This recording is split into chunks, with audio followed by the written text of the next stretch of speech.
संगीत की पारिभाषिक शब्दावली के प्रथम भाग के व्याख्यान में हमने कुछ परिभाषाएं जानी। आज द्वितीय भाग में कुछ और परिभाषाओं के बारे में जानेंगे। सर्वप्रथम ताल। ताल लय को दर्शाने की क्रिया है। भरत मुनि ने कहा है, संगीत में काल नापने के साधन को ताल कहते हैं।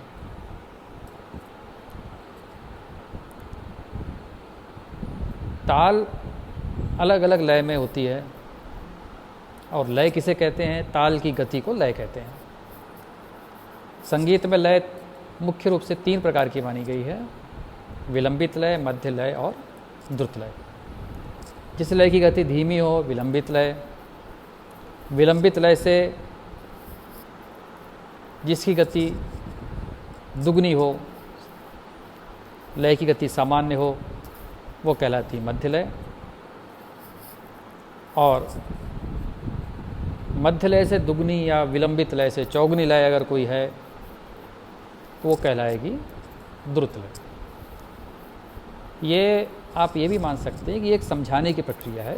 इसमें एडजेक्ट गणित ऐसा नहीं कि आप जस्ट दुगनी करेंगे तभी वो मध्य लय कहलाएगी या जस्ट चौगुनी करेंगे तभी वो द्रुत लय कहलाएगी।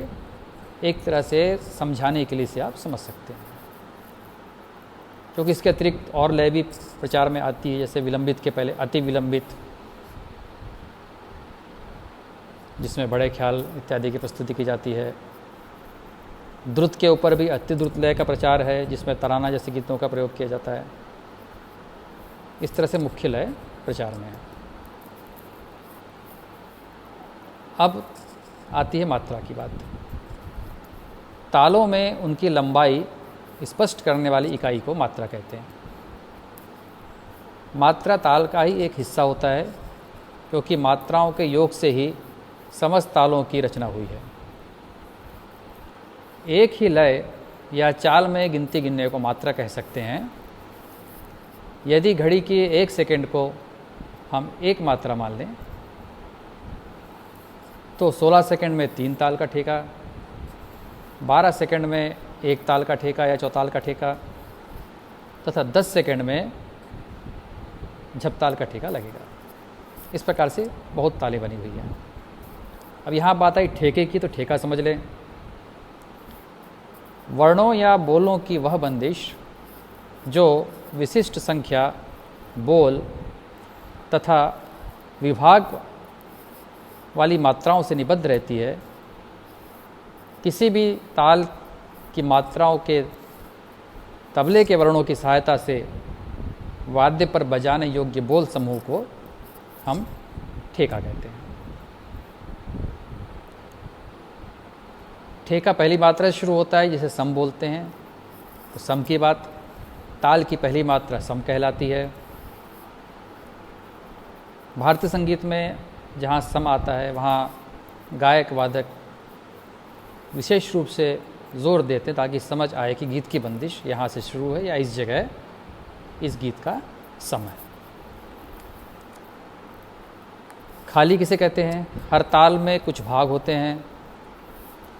इन भागों में जिस भाग की प्रथम मात्रा पर ताली नहीं बजाते वह खाली कहलाती है।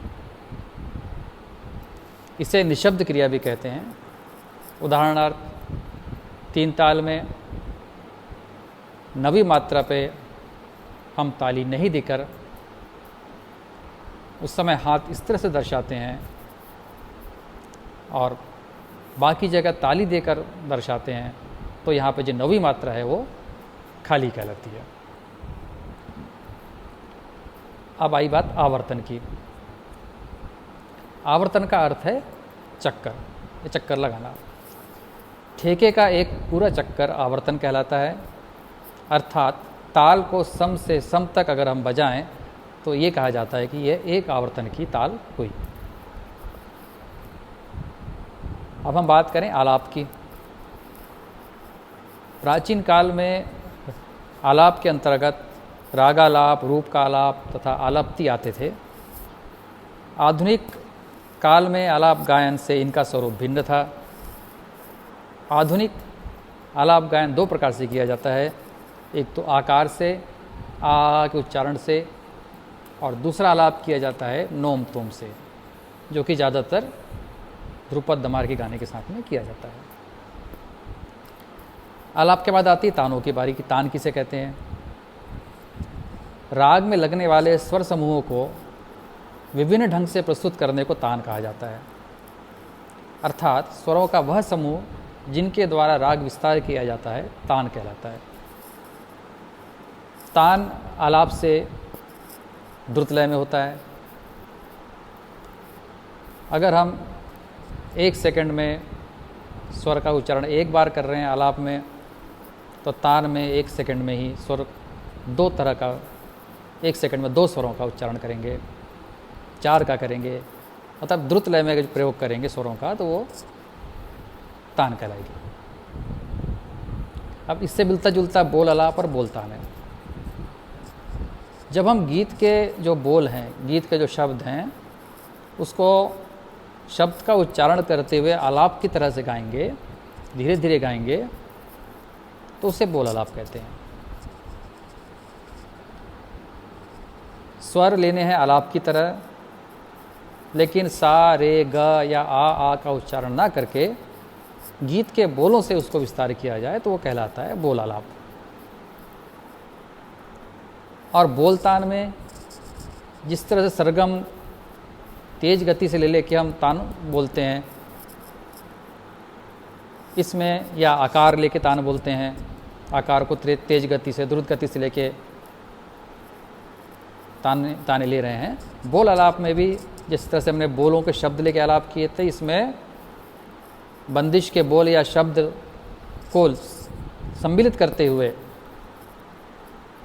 तान के स्वरों में जब उसे बोला जाए तो वो बोल तान कहलाता है। ये मुख्य अंतर है। आलाप में, बोल आलाप में गीत की बंदिश उसके बोलों को लिया जाता है आलाप की तरह, और बोल तान में गीत की बंदिश या बोलों को लिया जाता है तान की तरह। सरगम गीत किसे कहते हैं?